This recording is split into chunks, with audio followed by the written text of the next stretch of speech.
Hey, this is Melissa Gordon here in Richmond, Virginia.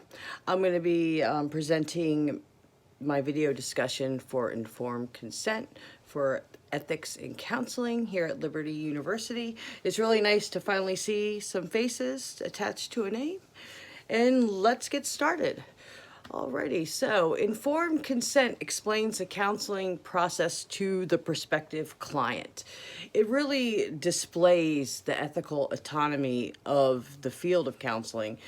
It's wonderful. It gives the client a sense of ownership and a huge piece of what they're going to do partaking in this journey. The ACA Code of Ethics in Section 2, Part B, and the Commonwealth of Virginia Board of Counseling has literature that both give the criteria that informed consent must contain. So I'm going to give you a quote from the Commonwealth of Virginia, which mirrors to a T what the ACA code says. So it says, inform clients of the purposes, goals, techniques, procedures, limitations, potential risks, and benefits of services to be performed, the limitations of confidentiality, and other pertinent information when counseling is initiated, and throughout the counseling process as necessary, provides clients with accurate information regarding the implications of diagnosis, the intended use of tests and reports, fees, and billing arrangements. So I started thinking about the diagnosis piece because I never liked getting diagnoses when I was in counseling. And Kress, Hoffman, Adamson, and Erickson in 2013 discussed informed consent and the premise of diagnosis in practices. So diagnosis is often not discussed in the informed consent process, they state. At a minimum, clients have an idea that they might get a diagnosis, and if they do, they'll find out what it is. Some counselors don't feel comfortable talking about diagnosis with clients. It really does turn some people off for many different reasons, varying from cultural to just the stigma of it.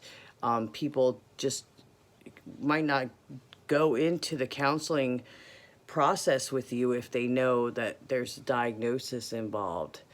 But counseling does have a veracity to it, which means you need to be honest about everything that's involved. So, and the ethics code says that you discuss diagnosis in the informed consent process. So diagnosis has an irony as far as third party reps go. To get more services, you need a diagnosis. If you want more sessions, if you want referrals, if you want testings and evaluations, often they require a diagnosis. As far as mental health, this is where the irony comes in. As far as mental health issues go, if they are not caused biologically, the insurance sometimes does not have to pay for extra services. Also, areas like substance abuse might not be covered. So you're really tossing a coin if you want that diagnosis. The pros to there's some pros to having a diagnosis. First of all, you have a label to this hardship you might have been going through, and there's some relief to knowing that maybe it just wasn't you, that there's a reason for it. Some cons, as mentioned earlier, is just the stigma and the ism of having that diagnosis. Also, too, a lot of times you're in counseling because you're having marriage problems or problems with your kids. And if you do have a future legal battle, such as divorce or custody of your children, if your records are subpoenaed, then they will know if you have a diagnosis, which could hurt your case. Also, if you have kids in school and you share the counseling records with the schools, and the schools will know any diagnosis your kids receive, which could be stuck with them during their school career. My son was diagnosed with depression when he was younger. Now he's off medications, but as far as school goes, he still has that on his record and still receives extra services, and he doesn't need them for depression, and he's not very happy about that.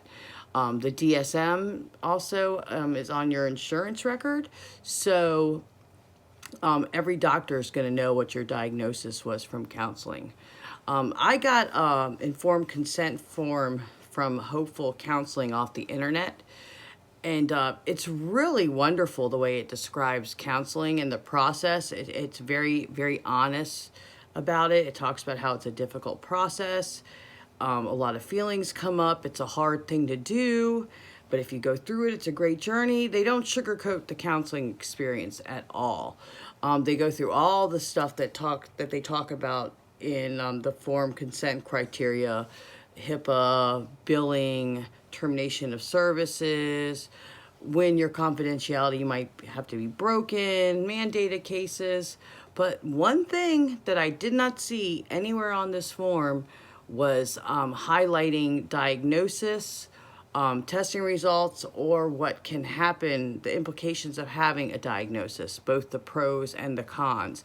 It was not discussed at all in that form, which is interesting to the article we had just read. And it also reflects a violation of the ethical code that says that informed consent should talk about diagnosis. Thank you. Hope you enjoy that discussion.